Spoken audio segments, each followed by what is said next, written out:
یہ مسئلہ اختلافی ہوا کہ حضور کو کیسے نہلایا جائے۔ کوئی کہتا تھا کہ کپڑے پہنے پہنے نہلاؤ، کوئی کہتا تھا کہ جیسے عام اموات کپڑے نکال کر کے نہلاتے ہیں اس طرح سے نہلاؤ۔ یہ سب کمرے میں جہاں حضور کی جنازہ رکھا ہوا ہے وہاں بیٹھے ہوئے سب صحابہ بیٹھے بیٹھے یہ مسئلہ بات کر رہے، اور بیٹھے بیٹھے سب کو اونگ آنے لگی۔ جب سارے اونگنے لگے تو کسی نے کمرے کے کونے سے کسی نے کہا کہ حضور کو کپڑے پہنے ہوئے نہلاؤ۔ سب کی آنکھ کھل گئی اور سب نے آواز سنی۔ تو یوں بھی اللہ فیصلہ کرتے ہیں۔ اسی طرح سے قبر بنانے کی دو صورتیں ہیں، ایک قبر ہوتی ہے بغلی ہوتی ہے اور ایک قبر ہوتی ہے شق ہوتی ہے، صندوقچی ہوتی ہے۔ ہمارے یہاں دیوبند میں صندوقچی بنتی ہے اور دوسری جگہ پر کہیں بغلی بنتی ہے۔ تو یہ اختلاف ہوا کہ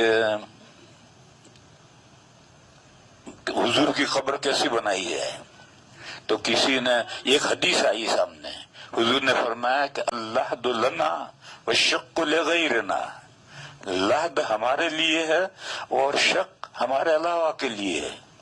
یہ حدیث بھی سامنے تھی، مگر جائز تو دونوں طرح کی قبریں ہیں۔ پھر لغیرنا کا معنی ہندوؤں کے لیے ہے، غیر مسلموں کے لیے ہے، تو مطلب ہے نہیں۔